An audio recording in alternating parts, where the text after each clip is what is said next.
ఆంధ్రప్రదేశ్‌లో కమ్మటి పాలన నడుస్తోంది అని ఆదినారాయణ రెడ్డి చేసినటువంటి వ్యాఖ్యలు ఖచ్చితంగా అబద్ధం, ఖచ్చితంగా నిజం. ఈ రెండిట్లో ఒక్కటి కామెంట్ చేయండి. ఛానల్ సబ్స్క్రైబ్ అడగట్లా, ఏం అడగట్లా మిమ్మల్ని.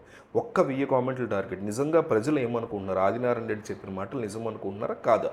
క్లియర్ కట్‌గా తెలిసిపోవాలి ఈ కామెంట్ సెక్షన్ చూస్తే. సో, ఈ వీడియో చాలా దూరం వెళ్తది. మీ కామెంట్స్ వైసీపీ వాళ్ళు, టీడీపీ వాళ్ళు, జనసేన వాళ్ళు, బీజేపీ వాళ్ళు అందరూ చూస్తారు. కుదిరితే ఆదినారాయణ రెడ్డి కూడా చూస్తారు. ప్రజలు ఏమనుకుంటున్నారో తెలియాలి. సో, మిస్ అవ్వకుండా అయితే కామెంట్ చేయండి. మీకు అంటే రీసెంట్‌గా కడప జమ్మలమడుగు ప్రాంతంలో బీజేపీకి సంబంధించినటువంటి ఒక ప్రోగ్రామ్ జరిగింది. అందులో మాట్లాడుతూ 1983 టైంలో ఒకాయన రామారావు సీఎంగా ఉన్నటువంటి టైంలో ఒక పత్రికా ప్రముఖుడు గజ్జల మల్లారెడ్డి అనేటువంటి వ్యక్తి 1983లో ఎన్టీఆర్ సీఎంగా ఉన్నప్పుడు ఈ మాట వాడారంట అప్పట్లో. ఏమనంటే, ఆంధ్రప్రదేశ్ రాష్ట్రంలో పాలన కమ్మగా ఉంది అని. అంటే ఒక పర్టికులర్ సామాజిక వర్గం, కమ్మ అంటే చౌదరి సామాజిక వర్గం వారికి ఎక్కువగా సీట్లు వస్తున్నాయని కావచ్చు, వాళ్ళ డామినేషన్ ఎక్కువ ఉందని కావచ్చు, ఈ రకమైనటువంటి వ్యాఖ్యలు ఆయన అప్పట్లో చేశారంట.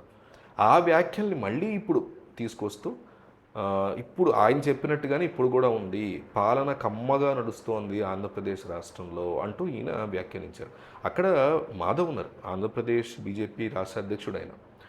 ఆయన ముందే ఆయన ఉన్నటువంటి సమావేశంలో ఇట్లా మాట్లాడడం, ఇండైరెక్ట్గా సెటైర్ వేసి ఆ సెటైర్ అర్థమవుతుందో లేదో అన్నట్టుగా మీకు ఈ పాటికి అర్థమై ఉండాలి నా ఉద్దేశం ఏంటో కమ్మగా అంటే అని కూడా ఆయన అంటాం, జనం విజిల్ చేయడం, క్లాప్స్ కొట్టడం అనేది ఒక తీవ్రమైన అసంతృప్తి ఉందా బీజేపీకి సంబంధించినటువంటి జనాల్లో? కూటమి పాలనలో కమ్మతనం పోవాలని ఆదినారాయణ రెడ్డి చెప్పుకొచ్చారు. కమ్మతో పాటు అన్ని కులాలు ఉన్నాయని గుర్తించాలన్నారు.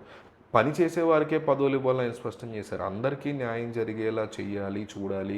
ఒక పర్టికులర్ సామాజిక వర్గం వారికే కాదు అని కుండ బద్దలు కొట్టినట్టుగా గట్టిగా ఆయన కోరుతున్నారు. సో ఏపీ రాజకీయాల్లో బీజేపీ చాలా ప్రధానమైనదని కూడా ఆదినారాయణ రెడ్డి చెప్పుకొచ్చారు. బీజేపీ లేకపోతే టీడీపీ, జనసేన లేవన్నారు ఆయన. అంటే బీజేపీ కేంద్రంలో ఉండి తన బలాన్ని ఏపీకి అందిస్తుందని ఆయన చెప్పదలిచారు. అంతేకాకుండా బీజేపీకి ఏపీ రాజకీయాల్లో రావాల్సినంత గుర్తింపు, ప్రాముఖ్యత రావట్లేదని కూడా ఆయన చెప్పుకొచ్చారు. ఏపీలో పదవుల విషయంలో బీజేపీకి అన్యాయం జరుగుతోందని ఎమ్మెల్యే విష్ణుకుమార్ రాజు కూడా ప్రస్తావించారు ఇదే మీటింగ్లో. ఇప్పుడు అదే పార్టీకి చెందినటువంటి ఆదినారాయణ రెడ్డి కూడా ఇదే మాట అంటున్నారు. అంటే ఏపీ బీజేపీ అధ్యక్షుడు మాధవ్ హాజరైన ఈ సమావేశంలో ఇట్లా మాట్లాడడం అంటే బీజేపీకి పదవుల విషయంలో అన్యాయం జరుగుతోందని వాళ్ళు తీవ్ర అసంతృప్తిగా ఉన్నారనేది ఇక్కడ క్లియర్ కట్గా అర్థమవుతుంది. సో ఈ సమయంలో బీజేపీ లేకపోతే కూటమి లేదు, ఎవరు లేరు అన్నట్టుగా ఒక సందేశాన్ని పంపించడం కూడా బీజేపీకి రిస్క్ అని చెప్పుకోవచ్చు. బీజేపీ లేకపోయినా ఏపీలో జనసేన, టీడీపీ కలిసి పోటీ చేస్తే గెలుస్తాయి అనేది అందరికీ తెలిసిందే. అయితే జగన్ గెలుస్తారు, లేదా వీళ్ళిద్దరు గెలుస్తారు బీజేపీ లేకపోయినా కూడా. సో కేంద్రం నుంచి వచ్చేటువంటి నిధుల విషయంలో డెఫినెట్లీ ఒప్పుకుంటారు ఎవరైనా సరే, ఎందుకంటే అక్కడ కేంద్రంలో వాళ్ళు ఉన్నారు కాబట్టి. సో బీజేపీ కూడా ఇదే విషయంలో ఒక పక్క జనసేన పదవుల విషయంలో మదన పడుతుంటే బీజేపీ కూడా మదన పడుతుందా, ఏదైనా చీలిక వచ్చే అవకాశం ఉందా దీనివల్ల కూటమిలో అనే డిస్కషన్లు మాత్రం చాలా తీవ్రంగా నడుస్తున్నాయి. మరి దీని మీద మీ అభిప్రాయం ఏంటి? కామెంట్ చేయండి.